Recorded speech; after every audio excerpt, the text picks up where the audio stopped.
This podcast is part of Mishmash Media.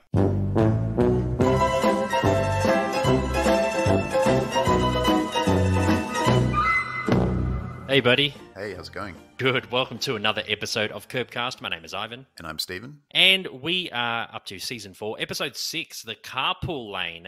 Pretty, for me, like an okay episode. Didn't really knock it out of the park with me, so to speak. Obviously, Larry goes to the baseball. Yeah, wasn't quite a home run. No, not quite a home run. Maybe second or third base. But I enjoyed this episode somewhat. But yeah, not as good as the last episode, the 5-iron, and not as good as the next episode, which we both agreed before starting recording is fantastic. So can't wait to talk about that one. But the surrogate, yeah. We'll record that one straight after. We are recording episodes back to back because it is the Christmas period. So Christmas, New Year's, and we got some plans coming up the next couple of weeks. So we thought let's just punch out a few episodes before we go. Yes, indeed. If you want to talk to us about Curb Your Enthusiasm, we've got an email address, curbcastpod@gmail.com. We've got some social media as well. Curbcastpod is our handle. We're on Instagram, Facebook, Twitter, and Reddit. And finally, we do have a Facebook group called Curb Your Enthusiasms. So check that out if you want to join about 3,500 other Curb Your Enthusiasm fans talking about the show, sharing memes, sharing quotes, all that fun stuff. And we do have a Patreon as well, patreon.com/mishmash media. That is Ivan and I's fledgling, I guess you could say, podcast network. Yes. And if you want to support us, throw us a couple of bucks a month, head to patreon.com/mishmash media. We don't have any extra content at the moment, but in 2022, we will start to flesh out the network and flesh out extra content. But if you want to get in on the ground floor, just help out a couple of amateur podcasters, that would be amazing. Indeed. Anyway, let's get into it, man. So The Carpool Lane, Season 4, Episode 6, aired in the US on February 8th, 2004. Larry scrambles to find tickets to a very promising Dodgers game. But before he can go, he has to take care of a few things first. The duties include getting out of jury duty, driving a friend to the airport, and scoring some medicinal marijuana for his dad's glaucoma. Thankfully, a run-in with a hooker named Menina helps make all the chores easier. And Stephen, you probably remember a few years ago, a man who was accused of murder, and it turns out that he was actually at a Dodgers game, which got him off the hook. This was the episode that set the guy free. Yeah, I do remember that. I remember reading an article, I think it was on Vice or something like that. And yeah, he got let off his conviction because I think unused footage in the episode proved that he was at the Dodgers game at the time he was accused of murdering. I can't remember who the person was, but yeah, so an amazing story. I think he was in jail and then his conviction got overturned because that's right. Someone realized, or maybe like someone realized, looked into that he was at the Dodgers game and realized that Larry was filming. I'm guessing they approached HBO and said, hey, can we just look at all the footage you have just to see if he's there? And turns out he was. So a pretty amazing story. Amazing. Incredible story. It kind of adds another layer to this episode. Even though the episode itself was okay, the fact it got an innocent person out of jail, that's incredible. Yeah, totally. Just total fortunate freak occurrence. And, obviously changed someone's life. So yeah, pretty amazing stuff. And if you haven't checked out the article, we'll include a link in the show notes. It's an amazing read. It's phenomenal, and it's just very heartwarming and very lovely. So for sure, well, send that to me, man, just in case I forget when I do the notes. Yeah, no, I'll remind you to put that in the notes. Yep, for sure, please, if you could. Awesome. And also for those fans who love Lost, that TV show with the very ambiguous ending, the character Hugo Hurley Reyes, played by Jorge Garcia, the drug dealer in this episode, this is the episode that got him that role on that very, very famous show. Oh, okay. I was never much of a fan of Lost. I watched, I think, the first half of the first season, and I think it was one of those things where it was so hyped up and there was so much talk about it, and because what's it about, and everyone was theorizing about it, and just everyone was just talking about it, kind of turned me off a bit, and I just never really, and now I know the ending, kind of just, I'm like, well, I don't need to watch it anymore, so. No, you can put that in the history books. Yeah, it's just, it was a bit lost on me. Yes.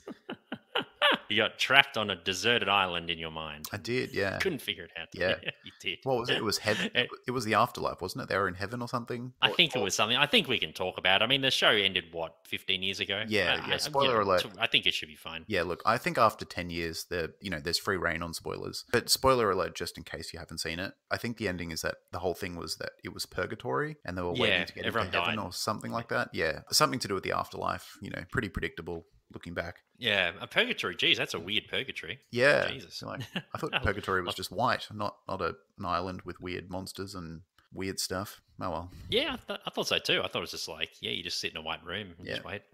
wait, see where you go. Just a waiting room with bad Yeah. magazines. Yeah.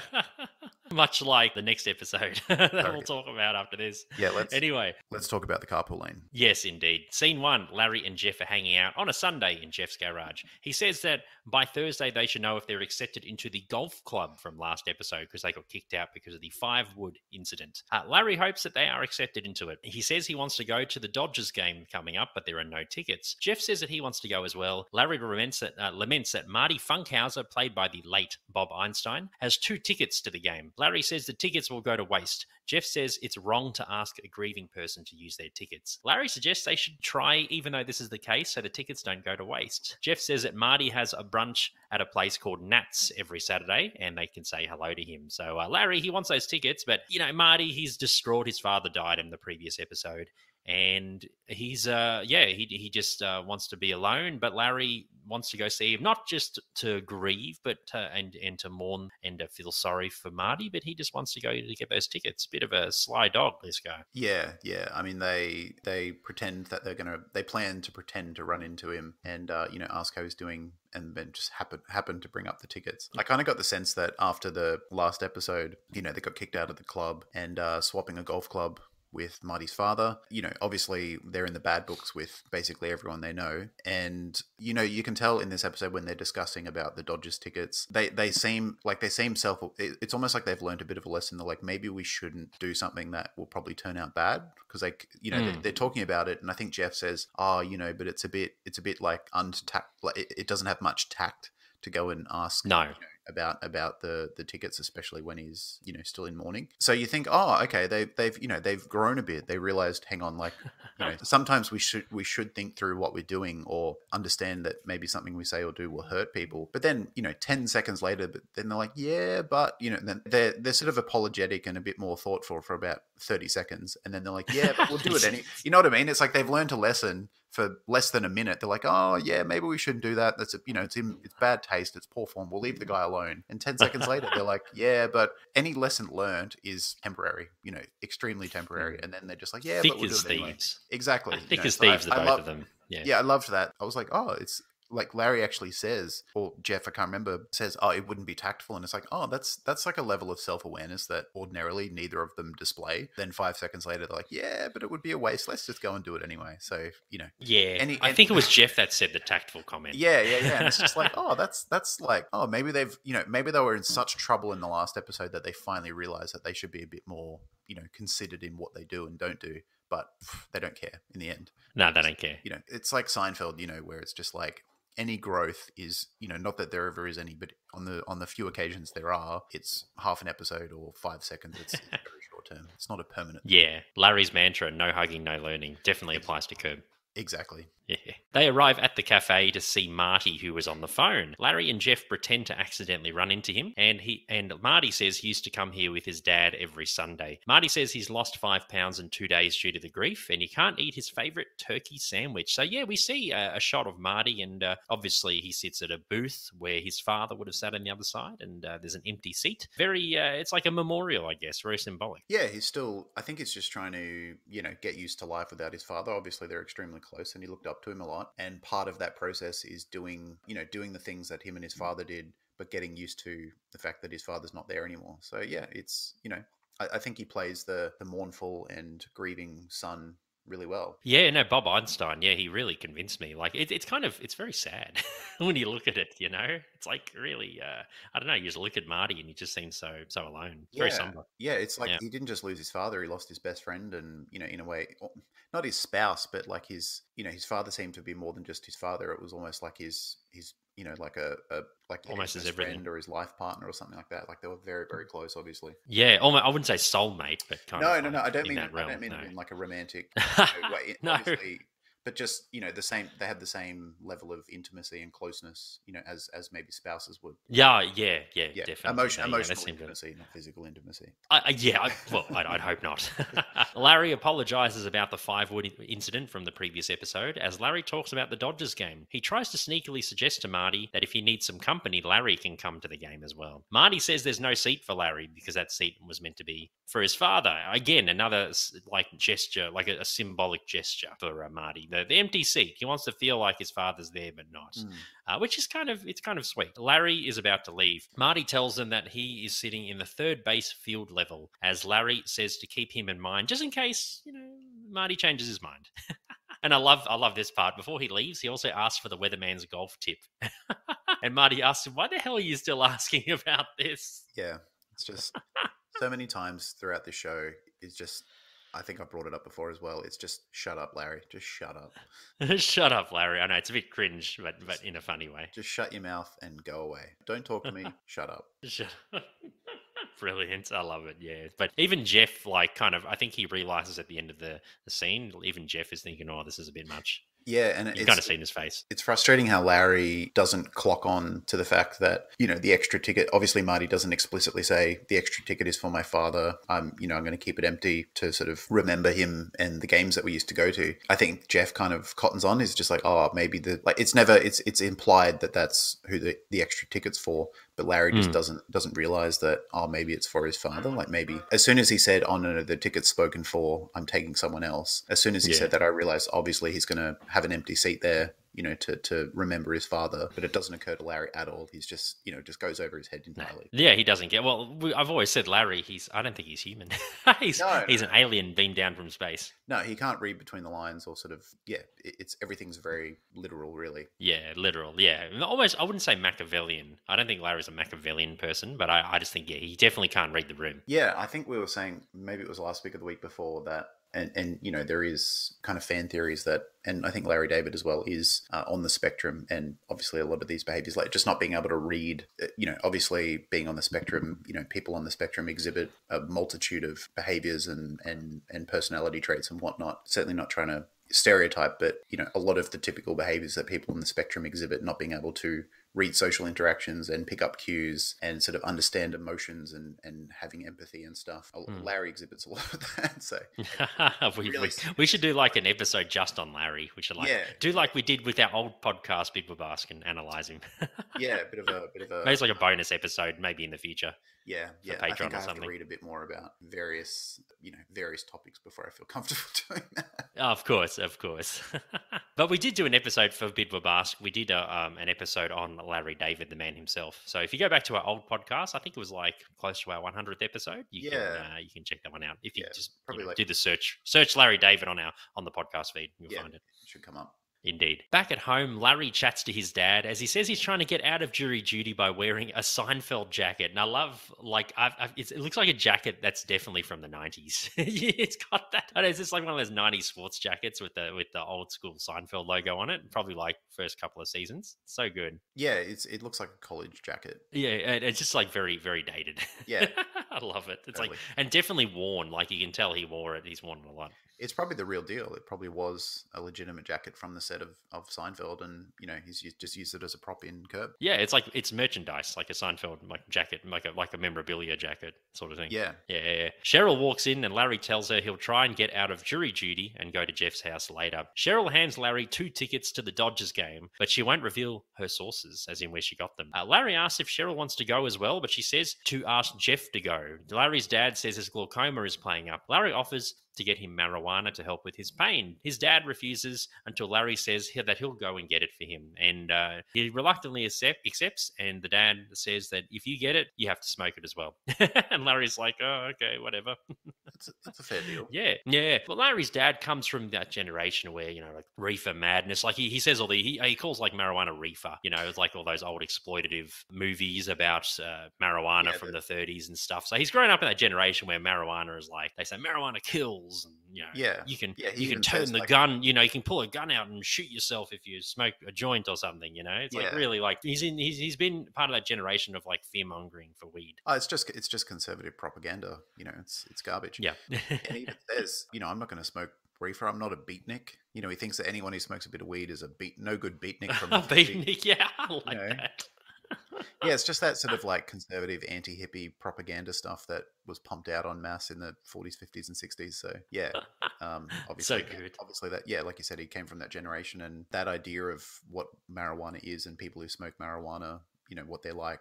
Those ideas have stuck with him, even though they're complete bullshit. Yeah. Whereas Larry's a bit more progressive, despite being, at this point, like in his like what 50s, at this Yeah, point when and the also episode came out.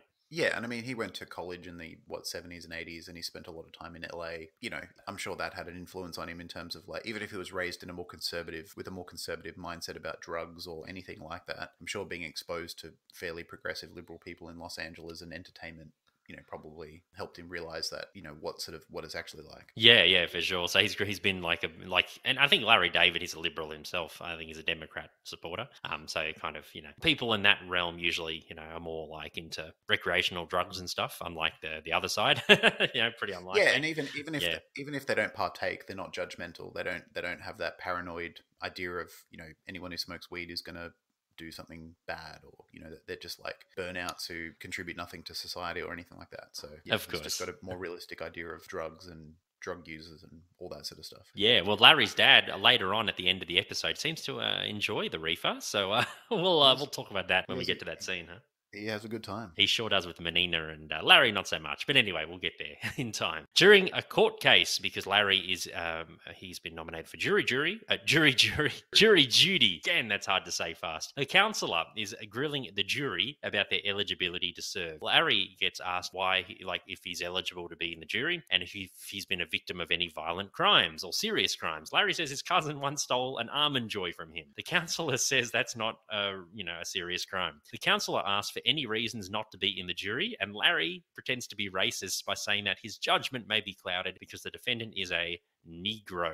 Oh, when he said that And the word. judge and everyone else look at him in disgust. It kind of reminds me of, I haven't watched later Curb episodes. Obviously, we're watching these as we go along for the first time, Steve, but it reminds me of, I've heard of the episode where Larry wears the maker cap, Yeah. but he doesn't wear it to because he believes like he's a Trump supporter, but he kind of wears it to get people away from him. Like for Larry to get out of jury duty, he goes like the most extreme way, like to he goes like completely off center, and he says, oh, because he's a black man, it might cloud my judgment, you know what I mean? And everyone's Yeah. just like, what the fuck are you doing? Yeah. When he said that, I was just like, oh, I Larry. was shocked. I was like, damn. Yeah, it was just very, Jesus. very, very, yeah, yeah, shocking is the word. And then you see the shot of the defendant, like when the scene ends, you see him just like glaring at Larry, and the judge is glaring at him too. It's Yeah, like everyone everyone's kind of just everyone disgusted. turns around and looks at him in the jury stand, I guess. Everyone sort of he's in the middle of everyone, and everyone just sort of looks at him slowly and goes, "What?" I know. In the next scene, Larry is walking down the street and spots a drug dealer on a corner. He goes up to him and asks for some marijuana, and the dealer says, yeah, I've got some. The dealer says to act like friends, but Larry, in his words, is being too enthusiastic. So he's just like Yeah, patting him on the shoulder, and he's trying to be like his friend, and the drug dealer's just shaking his head. He's like, no, don't do that. Even though he already looks sus as fuck. yeah. I mean, Larry's obviously a bit awkward and a bit nervous. He doesn't know how to do a street deal, and he's just sort of overcompensating. He's just got kind of a nervous energy about him. He does, yeah. Because he doesn't know. Yep. Yeah, he just doesn't know what the protocol is, and the guy's just like, oh man, just like yeah, he's just shaking his head the whole time, really. I just can't believe it. Yeah, It's yeah, like, yeah. oh, this fucking guy. Yeah, and like Larry does convince him to sell him the weed, but the guy obviously, doesn't is reluctant to do it because Larry's not being cool or he'll bring some attention on him or whatever. And it's just, Yeah. it's just an awkward situation. Yeah, I do like at the end when the guy's like, okay, we've done the deal, walk away now. And Larry's like, which direction? And he goes, doesn't matter, just walk, just keep moving. And then Larry walks away and he walks back and he's like, I feel like I should go in the other direction. And the guy's like, just keep walking. And the guy's he's like, just keep walking, fuck's sake. Oh man, Larry, So again, Larry, shut up. Shut up, Larry. Just walk. I know he has no idea. But the Yeah. dealer, he offers a hydroponic weed for $500, but Larry says that's too much. So he offers a cheaper swag for $200. Yeah. Don't know. I'm not in that scene, man. I don't know what swag is. I don't know if it's even real. No idea. Larry Well, accepts yeah, the there is- swag. Yeah, I mean, I'm not a massive stoner or anything, but I know a bit. And hydroponic weed is usually considered because it's grown in controlled conditions as opposed to bush weed, which is outside, I guess, and more exposed to the elements. Hydroponic is grown in in like sheds and enclosed spaces. So the lighting is controlled, the food's controlled, the whole system is controlled. So you can produce a much more strong and potent product, basically. Oh, yeah, there you go. And that's why it's worth 500. You're paying for all that stuff. Yeah, it's going to get you higher. And I mean, I'm not sure if I know you've been to California, but I went there about 5 years ago, and the medicinal marijuana shop, you go in there and there are just menus, on the wall. It's like walking into a cafe and ordering whatever you want to eat or drink off a menu off the wall. There's different flavors and different types of highs. There's like, if you want a body high or a head high, if you want to be like sleepy, if you want to be alert, like just, there's weird engineered for all sorts of concoctions and flavors. There's infused weed flavors. There's like, there's edibles, there's joints, like there's everything. It's a one, if you're a stoner, and I'm sure every stoner knows about it, but California and now Oregon and basically the whole West Coast is just a wonderland for you. You're a stoner kid in a weed candy shop. Oh my goodness, so it's like the Costco for weed. Yeah. I mean, you don't buy in bulk. No, I mean, you can buy in bulk, but it's a bit more it's not as like gaudy as Costco. But it's just whatever you want, they got it. It's quite amazing. I drove past several of them, but I never stopped in. No, even I was in Vegas, and I think Nevada at the time was 2018. I think Nevada, like a few months before, legalized medicinal marijuana shops. So these shops are all like new at the time. So yeah, that was like 3 years ago. Yeah, I mean, but I didn't go in any. They're getting more common, yes. But like you said, in the West, yeah, definitely. California's kind of the mecca still, because that's where it first established. And that's sort of the biggest industry. I mean, the same in Amsterdam as well. You go to the cafes there, and it's a heaven if you're a stoner. It is, but no, I'm not a stoner myself. But Larry, he has quite a high when he smokes a bit later on. He does. They make the trade, and the dealer tells him to walk off in the funny fashion, like you just said. Larry pulls over in the car as Jeff calls him and says he can't go to the game, and it upsets Larry. A hooker goes up to Larry's car to see if he wants a good time, and he accepts. Not for sex though, rather just to go in the carpool lane to beat the traffic, because Larry spots the traffic. So he's like on an overpass when he pulls over, because he's on the way to the Dodgers game, and he sees the traffic is banked up, but the carpool lane is empty. So Menina, the hooker, she comes at the right time. Yeah, perfect timing. And Larry he looks at the traffic and then looks at her, and he's like, yeah, I'll hire you for your services, but yeah, not for sex or excellent blowjobs, as Menina brags about. She's excellent at giving 4 blowjobs an hour, $200. It's pretty good. A good effort. Yeah, definitely a master of a craft. She is. Yeah, she's the actress who plays her is so. Oh, good she's fantastic. She's amazing. I really love Menina. She's one of my favorite one-off characters in the series, the whole series so far. She's great. She's hilarious. Totally different to Larry. Larry's a bit more buttoned up and conservative and a bit more naive. Yeah. Menina's obviously a bit more wild, a bit more street smart. And just that difference in personality was a lot of great comedy. From as soon as she got in the car, or as soon as she put her head in the car to offer her services to Larry, it was just... yeah, it was fantastic. Yeah, no, I like her too. She's so good. Yeah. She's amazing. And she seems like when she goes to the Dodgers game, she seems really happy to go. But we'll talk about that when the scene comes. But they're driving in the carpool lane as Larry says he's not interested in sex. He asks Menina if she can just sit in the car while he goes to the game. She asks for $1,000 for the work and that she can do 4 blowjobs in an hour, like you said before. Menina wants to go to the game, but Larry claims that he only has 1 ticket. Larry is impressed with the carpool lane, and Menina she finds 2 tickets and pulls them out, and she forces him to take her to the game, and she threatens to call her pimp if he doesn't do so. Yeah, and Larry acquiesces really quickly. He doesn't. I think as soon as the potential for physical violence comes into play, Larry's like, "Yep, cool, let's go." Yeah, let's go. He doesn't want the pimp to bitch slap him. Yeah, to backhand him. Backhand him, yeah. I could just imagine Kramer in The Wigmaster from Seinfeld. I was about to say, yeah, her pimp is Michael Richards. Yeah. After Seinfeld, he's like, you know what? I don't really want to be in TV or movies for a while. I'm going to step back and take a bit of a break. Yeah. I'll go be a pimp. Yeah, my next comedy gig is at the Laugh Factory in a couple of years. I think maybe I'll do something else in the meantime. Yeah. Oh, not. Oh, you a crazy son of a bitch. All right, $1,000. $1,000? What, are you kidding me? That's $200 an hour? Exactly. I can get 4 blowjobs an hour. 4 blowjobs in an hour? Oh, yes, I'm good, okay? Hey, I drove a cab. I used to drive around for 2 hours. I couldn't get a fare. You telling me you're getting 4 blowjobs in an hour? Yes, honey. You done picked up the best. Honey, I got a red snapper that talks to you. Menina, they're at the Dodgers game. Menina demands lots of food as they head to the seat and sit down. I love when Larry says, "Oh, no, this is later on." Larry says something like, I wanted all this food, but you only got me a hot dog." And she's like, "Yeah, you probably just swallow the hot dog." Or something like that, or you'd blow it or something. Yeah, as they're leaving. Yeah, it's later on. Yeah, she's like, the seats were crap, and like you just got me like one like stanky ass dry hot dog or whatever, and then Larry's like, yeah, and you blew it, or like, you ended up blowing it or something like that. It was amazing. Yeah, that was like, I thought it was this scene, but it was later on. Yeah, it's so funny. After they leave the game and she's a bit unhappy with how it all went. That's right. Larry gets, they sit down at their seats. Larry gets his binoculars. He spots Marty several rows down to his right. Menina tells Larry to act like he is with her or she will pull one of her breasts out. He spots the 2 golf club interviewers to the left of him and walks off. And it's one of those things in Curb where, an absolute massive coincidence. Those 2 interviewers from last episode happen to be in his area as well. Yeah. It's one of those things. Yeah, it's a go-to thing in Curb where Larry's in a potentially compromising situation, and sure enough, he spots someone who would be judgmental or would cost him something that he's got on the line if he were to be seen with, in this case, Menina, or in a couple of episodes ago when he was in the diner with the car wash guys and Habus, the investors as we call them came in. Yeah, it's pretty common. Yeah, it's just like you're right. It's certainly a go-to. Yeah, I think I just call them the Republicans golf club. Yes. Interviewers. I think they did have names. I think they mentioned their names in the last episode, but I can't recall. So I'm just going to, if we talk about them again in this episode, I'm just going to call them the Republicans. The Republicans, yeah. Okay, we'll call them the Republicans. He goes to see Marty, or Larry goes to see Marty, Marty's saying he likes the game and the seat next to him is empty. Larry asks if he can sit in the seat with him. Marty says that seat is sentimental to him and no one can sit there. And they begin to argue about it and Larry walks off. Larry goes back to Menina and everything seems to be going well. Like we see here, like Menina and Larry seem to be striking up a friendship of sorts. Yeah, they've got a good chemistry. Obviously, Larry's happy he's at the baseball game.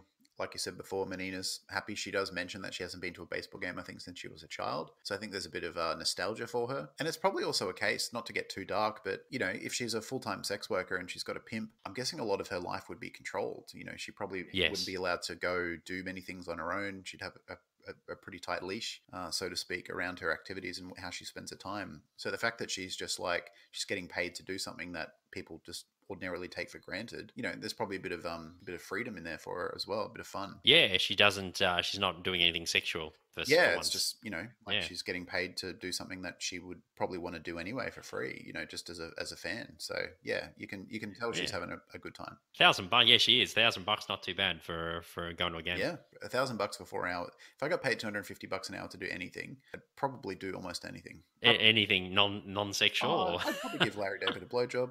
One. Oh no! Like, well, why not? How often are you going to get the chance to give Larry David a blowjob? Hopefully never. Hopefully never. Hopefully never in my life. Yeah. If I had to, I'd be like, yeah, all right, I'll do it. Well, that's your call, man. Yeah. You do what you like. Yeah. Anyway, speaking of the Republicans spot Larry with Menina and they're shocked and they walk off and Larry realizes he probably won't get that membership. Yeah. Larry says out loud that Menina gives good blowjobs at good rates. So he knows he's defeated. So he might as well go out with a bang. Yeah, I think he says something like, if you're ever after a good blowjob, she's your gal. Something. Yeah. Something like that. I know. They don't even say anything. They don't say a word. They see Larry and they're in shock. I couldn't tell. Are they in shock because Larry's with a sex worker? Possibly a black woman. Or a black woman. Probably a black woman, but she's dressed up like like a prostitute. Yeah. So maybe that as well. Maybe they like family values. They want. Yeah. They don't want people.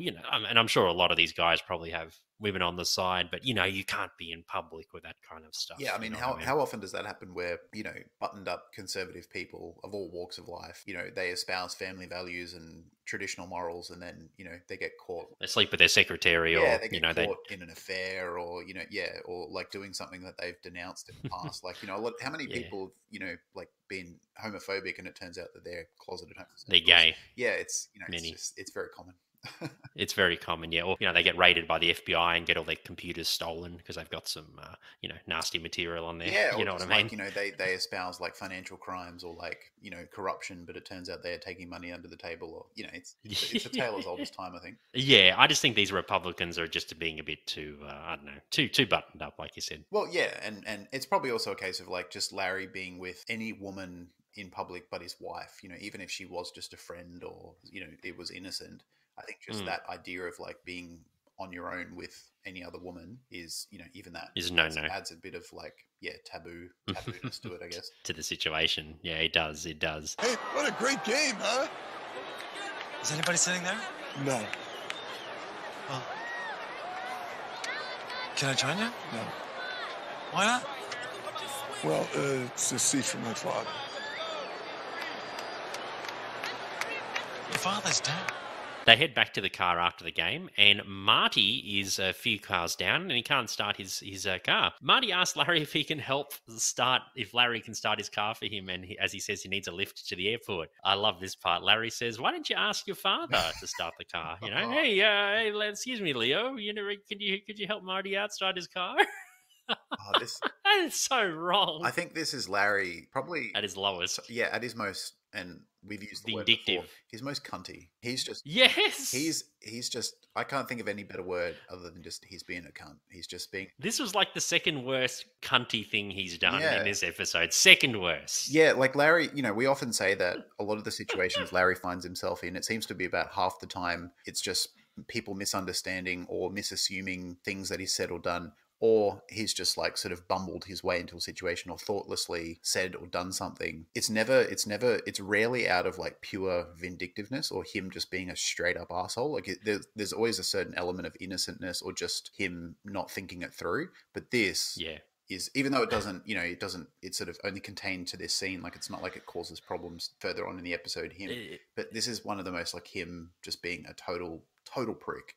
Just straight up, like Yeah. insulting his supposedly friend's dead father, right in front of him because he wouldn't give him a baseball seat. Like, and as well, he swapped it. It's not like Larry owes this guy the world because he fucking swapped a golf club at his funeral. Like, it's not like Marty's been a total asshole to him for 10 years and Larry's just getting some back.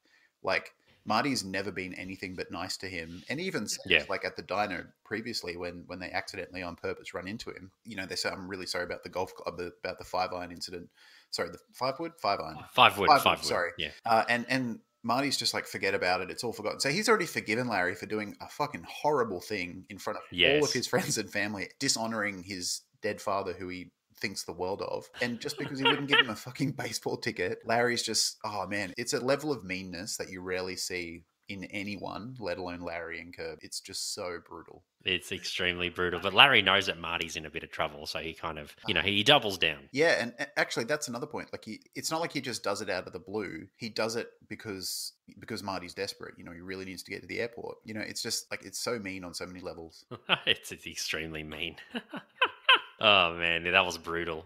Marty apologizes about the game, and Larry says he's with a prostitute. Marty pleads with him for a lift, and Larry says, "Yes, I can bring you a lift if you give me the weatherman's golf tip." Jesus. And at first, Marty's a bit reluctant, but then he eventually tells him the tip because he's so desperate. Yeah, yep, he'll do anything. I was always curious as to why he was so desperate to get to the airport. Like, who's he picking up that's so important? I have no idea. You never find out. Yeah, I thought, he must be, like, I understand if you've offered someone a lift from the airport, like it's important to get there on time because, after a flight, if you expect a lift and they're not there, it can be frustrating and you don't know what's going on. And this is the days before regular mobile phones. So like, yeah. I understand that it's really important, but he almost seems like if he doesn't pick up this person at the airport, like he's going to, I don't know, lose his house or something. Like he's just so desperate. Yeah. Well, it could be maybe his grief as well. Maybe, maybe because he's still in mourning, maybe he'd normally just react to it normally, but in this situation, he's True. Kind of anxious. Yeah, that's true. Actually, that's a good point. Yeah. But no, it's interesting how we never find out who it is. That's weird.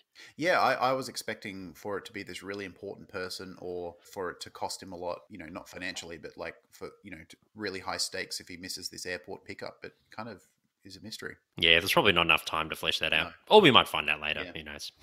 Marty and Larry, as well as Menina, head to the airport, and Marty and Larry get out, and Menina stays in the car. Larry asks Marty to hold his jacket, his Seinfeld one, as he goes to the bathroom, and Marty puts it on. The scene cuts to Larry washing his hands, and he walks out as Marty is arrested for drug possession because he forgot about the marijuana that was in his jacket pocket. Yeah, and I was completely shocked. Like, I knew that something would happen. He's holding his jacket. I thought maybe someone would mistake him for Larry David, and he would someone would get mad at him for something that Larry did. But I forgot about the weed entirely. I was like, Me too. I was like, that's right. He bought weed and put it in the jacket. Totally. The jacket. Even though it only happened 3 or 4 scenes prior, so much has happened since then. In 5 or 10 minutes of screen time that you completely forget about it. Yeah, I feel like that maybe I'm guessing maybe a cop came past with like a dog, just randomly, and maybe they were doing like drug sniffing, and then the dog just went up to Marty and was like, "What's this?" Yeah, when they're taking him away, the 2 cops, one of them does have a German Shepherd. Has a German Shepherd, that's right. Yeah. Yes, like Oscar. Like Oscar, yeah. Looks like Oscar. Maybe one of Oscar's brothers or sisters. Maybe they ended up becoming. Yes, that's right. There is a police dog with them as well. That's how we got caught. That's hilarious. And Marty's like, "It's not mine. I didn't do it. I don't know what you're talking about." Larry doesn't seem overly concerned either. It's not like he chases them down and he's like, to try and clarify the situation. It's just, I don't know, he just seems a bit indifferent. He doesn't really care. Nah, he's like, whatever. But he's worried because he goes back. What were we saying? Sorry? I was going to say, yeah, he just gets back in the car. Like I don't know, like he just lets his friend be taken away, accused of having his drugs. It's funny. But yeah, he does go back to the car, and Menina offers, instead, she's got some good chronic. And Larry says, "But I had swag." And Menina's like, "What the fuck is swag? I don't know what that is." Yeah. And Menina says that the chronic will be added to Larry's tab with her. And Larry just shakes his head. Larry says he doesn't have enough cash to pay all of it tonight and that he'll pay tomorrow. Larry says he'll go to his dad's house to get money, but Menina refuses. Larry arrives at his dad's apartment, and he gives him the chronic and shows him a joint, what it looks like. Larry asks some cash, and his dad says he doesn't have any $100 bills. The door knocks, and Menina wants to come in. She barges into the door, and she's happy to see Larry's dad. She's like, "Oh, what a sweet, cute old man." Yeah, she's really I think she's just got like a little, not a crush, but she's just like, she just thinks he's a bit cute because he's just this this like innocent old white dude who probably has never smoked weed in his life. And, I think being in her line of work, she'd be able to read people very easily and very quickly, so she kind of, she assesses Larry's dad as being like just this innocent, sweet old man and just takes a shining to him immediately. Yeah, they get along really well. Larry says that Menina is a friend of Cheryl's. Menina pulls out a joint from her bra, and Larry talks her up, and Larry's dad says that all 3 have to smoke the chronic. The scene cuts to them sitting on the couch, and they're smoking, and Larry's dad and Menina are having a good time, and Larry is looking very spaced out. He doesn't know where he is. He goes to the bathroom and stares at the mirror, and he is high as... He just like glares, like looks into the mirror. It looks like he's having a stroke or something. Yeah, he's very, very stoned. Yeah. Just a bit of information on chronic. So I was aware that it is a strain of weed, but I didn't know much about it beyond that. And just reading from a website called leafly.com, which I'm guessing is the Wikipedia of marijuana or something like that. It says chronic is a hybrid marijuana strain made by crossing Northern Lights, which is another strain, with skunk, which is another type of weed, and AK-47. This balanced strain produces energizing and uplifting effects. So obviously Larry smoking chronic, it didn't produce energizing and uplifting effects. It produced de-energizing and paranoid effects. Larry's almost like paralytic effects. Yeah. He's just like standing there. A semi-catatonic state. He's just, he's not saying anything, doing anything. He's just staring high as hell. And then the paranoia sets in, and the sort of the delusions. And he starts talking to himself in the mirror, and I love the editing in this scene. It looks like 2 Larrys are talking to each other. Kind of reminds me of like a TikTok video where like one person talks to another person, but it's them. You know what I mean? And they pretend that it's like a conversation. Kind of reminded me of that. Yeah, no, it was well done. Yeah, it was. And Menina and Larry's dad are saying Yiddish phrases, like he's trying to teach her Yiddish, because she says some like fashizzle, manizzle and stuff. And I love how Larry's dad's like, that sounds like Yiddish. Yeah, she's teaching him Ebonics, which is like sort of what's the word? Not a branch, but like a class of African American language. It's just a lot of African American like street slang and stuff like that. And Yes. I think the Yes. Ebonics, yeah. general term is called ebonics. Yep. She's like teaching him. Yeah, she's like, I think For shizzle, man, nizzle. yeah, Larry's dad says, this weed is good shit, like very, very straight laced. And then she thinks it's hilarious, and she's like, no, you got to say that this stuff's like good shizzle or something like that. But they're exchanging like cultural language tips and stuff. It's very funny. It's funny, yeah. It does kind of sound like Yiddish a little bit. Yeah, some of that there's ebonics, a little bit. A lot of Z's and yeah. I can see the similarities. Me too. Larry walks out of the bathroom and Menina is out of the lounge room because she's making a phone call. Larry's dad says that he can see after smoking the chronic and that this stuff is a miracle. And then Menina walks back in the room and Larry's dad says, "Oh my God, she's a hooker." And I love, like, you think Menina would have reacted poorly to it, but she just smiles. She's like, "Yep, that's who I am." Yeah, she's she doesn't care. She's very comfortable in her own skin. She's got a lot of confidence. Yeah. She does. I love Menina. She's so good. Yeah, no shame. And to be a successful sex worker in, an America, well, anywhere really, kind of have to have a thick skin and a lot of confidence, and she's got all of that. She's got all that sass. Indeed, yeah. She and when someone does cross a line, she doesn't take shit. She's like, "I'll get my pimp," or she's she knows who she is, and she knows what her limits are. And she'll escalate if she needs to. She will. In the final scene at the courtroom, Larry is on trial for drug possession, as he says he went forward on behalf of Marty to clear Marty's name and saying that he did it to help Marty out. Cheryl and Larry's lawyer are also there. Actually, they're outside the courtroom, I should say. Larry asks for his jacket back, and Marty says he doesn't know where it is. I'm probably guessing maybe the cops took it as evidence or something. Yeah, and look, Marty's, like he's going through... He's just lost his father. He's just gotten falsely arrested for drug possession. He'd be a mess. He'd be like, "I don't care about your jacket. Like, that's the last of my concerns right now." Yeah, you probably got like 30 of the same jacket. I mean, you wrote Seinfeld and just pull another one out. Yeah, and if I saw Larry at court and even though again it wasn't, this is what I was saying before, where Larry didn't, it's not like he intentionally set up Marty to get arrested. It was accidental. It was thoughtless. He should have remembered that, oh shit, I've got weed in there. I'll take the jacket with me. Yeah, like Marty, like it wasn't intentional, but if I were Marty, I'd be livid. You've just insulted my dad. You've just incidentally, but still gotten me responsible. You're still responsible for getting me arrested for weed possession. He's just put Marty through the ringer in this episode, and he just seems defeated. I guess maybe he's just so down from his dad, he just doesn't have it in him to. But I'd be wringing Larry's neck. I'd be like, "Fuck you! You got me arrested for he just doesn't seem too angry about it." Nah, he doesn't care. Yeah, he just doesn't seem angry about it. Yeah, you're right. Yeah, I think he's just deflated and defeated because he's still dealing with his dad's death, and he just doesn't have the energy to sort of be angry because he doesn't have it in him at the moment. It was nice of Larry to go forward on behalf of Marty. I feel like maybe Cheryl, like he probably told Cheryl about it, and Cheryl said, "You better go forward." And because Marty's gone through enough shit. Oh man, like Larry, that's the least Larry should have done. It wasn't a nice thing. It was the right thing.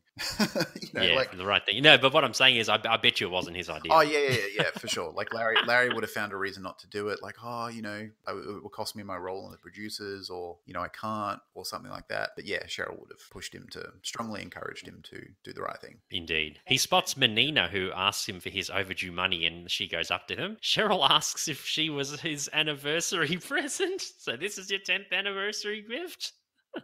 Yeah. Larry tries to explain what happened as Larry asks for some more cash, but no one has much cash. Yeah. I love that. Yeah.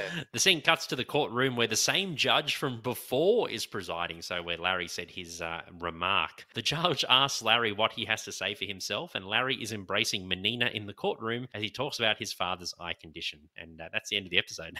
Yeah. A lot going on in this episode. Yeah, indeed. But despite that, man, out of 5 Larrys, like I said earlier in the episode, I only give it 3. I think it was all right. I mean, it wasn't like laugh out loud too much, but I really like Menina. She's definitely gets a mark, like a point just for her. But yeah, I just felt like the episode, I don't know, like it kind of felt a bit clunky at times. Would you agree? Yeah, I give it 3.5. I liked it a bit more than you, but I agree that some parts weren't as strong as others. Anything with Menina in it was really good. I thought the stuff with Marty was the weaker stuff. The situation where he gets, he gets falsely arrested for weed possession was funny. A lot of the ideas with Larry and Marty, I think, were good. I just don't think I think they could have just done a better job of fleshing it out a bit more. And I also didn't like, even though we love Larry and we love to hate Larry, and him being a jerk and just an overall sort of misanthropic person is fundamental to the show. Him just being so viciously brutal to Marty was very much like, oh man, like it's just too far. Yeah, you can forgive That was Larry a lot messed of the up. time because again he kind of stumbles into these situations, or he'll say something inappropriate that's misinterpreted, or sometimes he'll just be blamed for something that has nothing to do with him. So there is a certain level of sympathy that you have for Larry because it's just like, he's not a bad person. He's just doesn't think things through. He's a bit selfish. But when he did that, it was just like, that's just so it was just so vicious. That's messed up. Yeah. Yeah, and it kind of did not turn me off, but I was just a bit like Larry being a jerk and Larry causing others misfortune is fun most of the time, but him just being a straight up arsehole about someone's dead dad, who also that he fucked over by swapping a golf club. It was so mean that it was just not the sort of Larry that I like. No. It was a bit too far, so that kind of took it down a bit for me as well. Yeah. Oh, well, that's the way it is. But at least next episode will be even better, The Surrogate. Oh, totally. Can't wait to talk about it. Indeed. That was another episode of Curbcast. Thank you so much for listening. You can find us on any podcast service, and be sure to give us a 5-star review as well. That will help us out with the algorithms. And for those who search for Curb Your Enthusiasm, they'll be able to find us. So be sure to leave your thoughts as well. That'll be awesome. And we're also on social media. Be sure to find us at Curbcast Pod. And we have an email address as well. And Stephen, we have a Patreon. That's right. Patreon.com/mishmash media. You can throw us a few bucks if you want to support us. At the moment, we don't have any bonus content because we are starting to flesh out our fledgling podcast network, Mishmash Media. In 2022, we'll have some extra stuff for you. But if you want to just get in now and give us a few bucks, if you think that's something you'd want to do for us, we'd really appreciate it. If not, that's all good. Tell other people about us, or like Ivan just said, leave a 5-star review or whatever stars, whatever you think we deserve. Give us your feedback, email us, leave us a review, talk to us on social media. We love it all. Indeed. My name's Ivan. I'm Stephen. And we'll catch you next week for another episode of Curbcast as we review the last episodes of Season 4. Take care of yourselves and each other.